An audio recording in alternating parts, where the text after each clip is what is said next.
ഇപ്പൊ ഞാൻ പറഞ്ഞത് ശരിയായില്ലേ? മുന്നറിയിപ്പ് കൂടാതെ വന്നാലേ സത്യാവസ്ഥ അറിയാൻ പറ്റും. ദേ വീടും അടച്ചുപൂട്ടി എവിടെയോ കറങ്ങി അടക്കാൻ പോയിരിക്കുക. ആശുപത്രിയിലും ചെന്നിട്ടില്ല, പിന്നെ ഇതെവിടെ പോയി? എങ്ങനെയുണ്ട് പരിസരം എന്ന് നോക്കിക്കേ കുറിപ്പേ. പരിസരം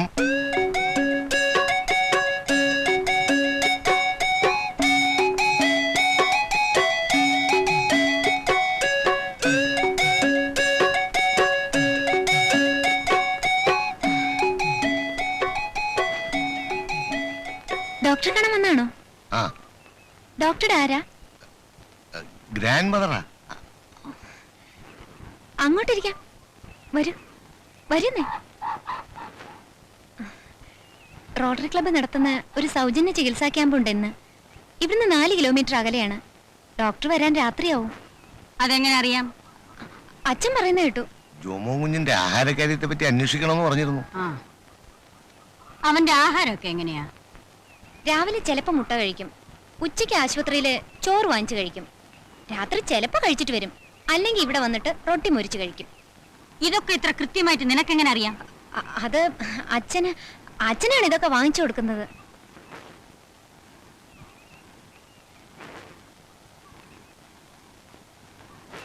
പുതിയ ഡോക്ടറെ പറ്റി നാട്ടുകാർക്ക് എന്താ അഭിപ്രായം? അയ്യോ, വലിയ കാര്യ. മുമ്പ് വന്നവരെ പോലെ തണ്ടും പോസൊന്നുമില്ല. ഇനി ഡോക്ടർ ഇവിടുന്ന് പോണോന്ന് പറഞ്ഞാ വിടത്തുമില്ല. ആര് വിടത്തില്ലെന്ന്? നാട്ടുകാര്. ഞാൻ വിചാരിച്ചു ഈ കറണ്ട് പോക്ക് അവിടെ മാത്രമേ ഉള്ളൂ. ഇപ്പൊ എല്ലായിടത്തും ആയോ? സുഖം. ജീരകവെള്ളം എനിക്ക് വേണ്ട. ഇവിടത്തേക്കാ? എവിടത്തേക്ക്? ഇവിടത്തേക്ക്. അച്ഛനല്ലേ ഇവിടെ? ഇല്ല. ഞാൻ അറിഞ്ഞു ഇങ്ങനെ ഒരു പതിവുണ്ടെന്ന്. അതിനിപ്പോ എന്താ കുഴപ്പം? കുഴപ്പമൊന്നുമില്ല. എന്തോന്ന് കുഴപ്പം?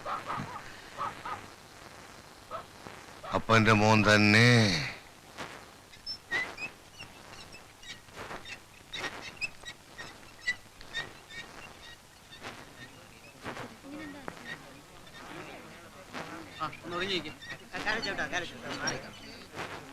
വഴി വിട്ട് നിൽക്കാമോ? ഓരോരുത്തരായിട്ട് വേണ്ട പരിശോധിക്കാൻ. അകത്തോട് ശ്വാസം പിടി. അകത്തോട് ശ്വാസം പിടിയടോ. കാഴ്ചക്ക് ഇത്തിരി കുറവുണ്ട്. അത് ബാറ്ററി ഡൗൺ ആയതുകൊണ്ട്. എത്ര വയസ്സായിട്ടുണ്ട് ഇപ്പോ? 68. ഇനിയിപ്പോ അത്രയെ കുറച്ച് കണ്ടാ മതി. ശരിക്കും അങ്ങോട്ട് തിരിഞ്ഞു കിടടോ. പിന്നെ വീട്ടിലെ കോഴിയുണ്ടോ? കോഴിയുണ്ട്. അപ്പൊ ദിവസം ഒരു മുട്ട കഴിക്കാം. കഴിക്കാം.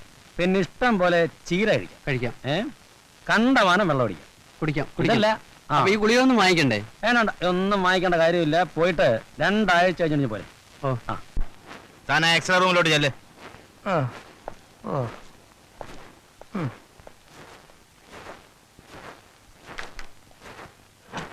ഡോക്ടർ ഒന്ന് കണ്ണു തുറന്ന് ഉഷാറാകണം രോഗികളോടുള്ള പെരുമാറ്റത്തിൽ. മുമ്പത്തെ പോലല്ല. ഡോക്ടർ ജെയിംസിന്റെ ആശുപത്രിയാണെന്നാ പുറത്തറിയുന്നത്.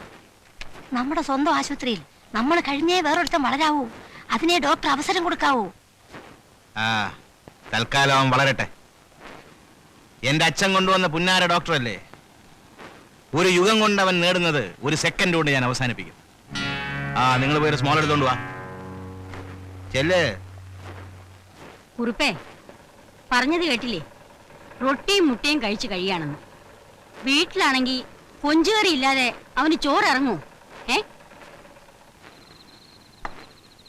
എന്താ ഇത്? ഇത് കുറച്ച് കൊഞ്ചേറിയാ. എവിടുന്ന്? എന്റെ മോളുണ്ടാക്കി തന്നതാ സാറിന് വേണ്ടി. അതിന് ഞാൻ കൊഞ്ചേറി വീട്ടിലെന്ന് ആരോടും പരാതി പറഞ്ഞിട്ടില്ലല്ലോ. പരാതി പറഞ്ഞിട്ടില്ലല്ലോ. എന്തിനാ കൊടുത്തയച്ചത്? പിന്നെന്തിനാ കൊടുത്തയച്ചത്? അല്ല, പിന്നെന്തിനാ കൊടുത്തയച്ചത്? സത്യാവസ്ഥ നമുക്കറിയണ്ടേ? അറിയണം. പ്രതിയെ വിളിക്കൂ, ഞാൻ സംസാരിക്കാം. വിളിക്കാം. അപ്പൊ ഇത് കൊടുത്തു അച്ഛാ? കൊടുത്തു. നിന്നോട് അങ്ങോട്ടേ അല്ല, ഞാൻ അപ്പോഴേ പറഞ്ഞ ഇതൊന്നും വേണ്ടാന്ന്. അങ്ങേ ഒരു പ്രത്യേക ടൈപ്പാ.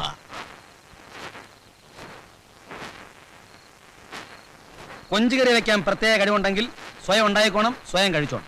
എനിക്ക് കൊഞ്ചുകറി കൊടുത്തയക്കാൻ നിങ്ങളോട് ആരാ പറഞ്ഞേ? ഞാൻ ആർക്ക് വേണ്ടി ഉണ്ടാക്കിയതല്ല, വീട്ടിൽ വെച്ചു അധികം വന്നപ്പോ കൊടുത്തയച്ചതാ. നിങ്ങളുടെ വീട്ടിൽ ബാക്കി വരുന്നതെല്ലാം കഴിച്ചു തീർക്കാന്ന് ഞാൻ പറഞ്ഞിട്ടുണ്ടോ?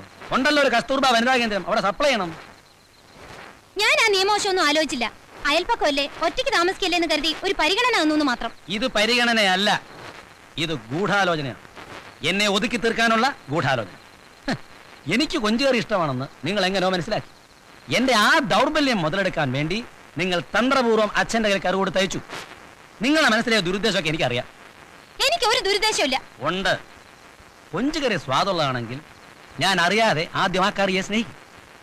കുറെ കഴിയുമ്പം കറി വെച്ച ആ കൈകളെ ഞാൻ സ്നേഹിക്കും. നിങ്ങൾ ഈ കൊഞ്ചുകറി പ്രയോഗം കൊണ്ട് എന്റെ മനസ്സിനെ സ്വാധീനിക്കാൻ ശ്രമിക്കുകയാണ്. അതെ, സ്വാധീനിക്കാൻ ശ്രമിക്കുകയാണ്, സ്വാധീനിക്കുകയും ചെയ്യും.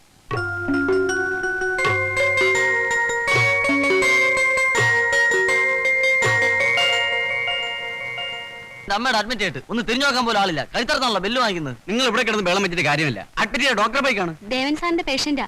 എന്നാ ഇനി കണ്ടിട്ട് കാര്യമില്ല. ഡോക്ടർ ജെയിൻ സാറിനെ കാണ്. ആരേ ജെയിംസ് ഡോക്ടർ?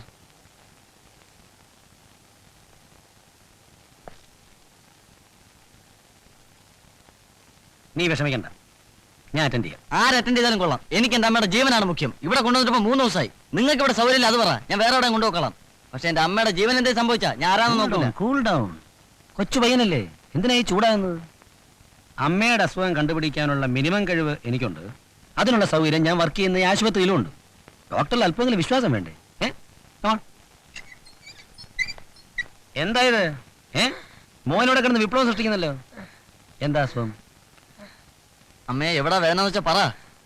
ഞാനൊന്ന് നോക്കട്ടെ. ശ്വാസം നേരെ പിടിച്ചേ. ആ, ഒന്നുകൂടെ. ഒരു കുഴപ്പമില്ല. ഏതായാലും ട്രിപ്പ് കണ്ടിന്യൂ ചെയ്യട്ടെ. രാത്രി വല്ല ഛർദിയോ ശ്വാസം മുട്ടലോട്ടോ ഉണ്ടാകണമെന്നുണ്ടെങ്കിൽ എന്നെ അറിയിച്ചാൽ മതി, ഞാൻ വന്ന് അറ്റൻഡ് ചെയ്തോളാം. ശരി ഡോക്ടർ. ആ, അത് കഴിയുമ്പോൾ പോയില്ലേ നേരെ? പനിയൊക്കെ പോയല്ലോ. ഡോക്ടർ ടീച്ചർ പറഞ്ഞു ടീച്ചർക്ക് ഭയങ്കര അസുഖമാണെന്ന്. എന്താ സുഖം? അത് പിന്നെ ടീച്ചർക്ക് വേദനയാ. അങ്കിളിനോട് വന്ന് പറയാൻ പറഞ്ഞു. അങ്കിളിനോട് മാത്രം കള്ളം പറയരുത്, ഓക്കെ? എന്താ സുഖം? അങ്കിള് പറയരുതേ.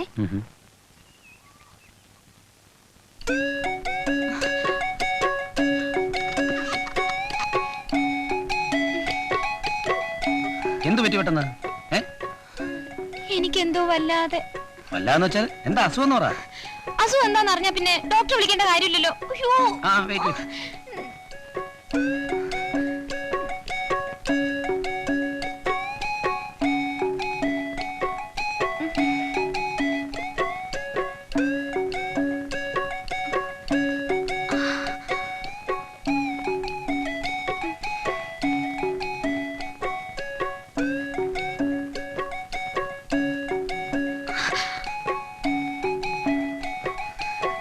നിങ്ങൾക്ക് ഒരു രോഗവും ഇല്ല.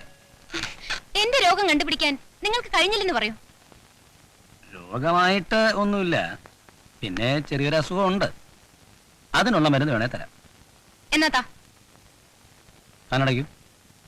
Close your ice.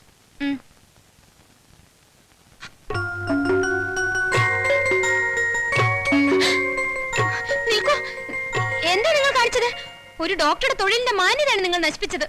വിളിച്ചത് ഡോക്ടറെ അല്ലെന്ന് എനിക്കറിയാം. വന്നത് ഡോക്ടർ ആയിട്ടല്ലെന്ന് കസ്തൂർബയ്ക്കും അറിയാം. പിന്നെ ഈ പെൺകുട്ടികളുടെ കള്ളത്തരം അതെന്നോട് വേണോ കസ്തൂർബ? ഞാൻ നിങ്ങളിൽ നിന്ന് ഒരിക്കലും ഇത് പ്രതീക്ഷിച്ചില്ല. നിങ്ങളിത് മാത്രമാണ് എന്നെ പ്രതീക്ഷിച്ചിട്ടുള്ളത്. ആദ്യത്തേതെന്തും പ്രിയപ്പെട്ടതാണ്. ഇത് നിങ്ങൾക്ക് ആദ്യത്തേതാണെങ്കിൽ ഓക്കെ.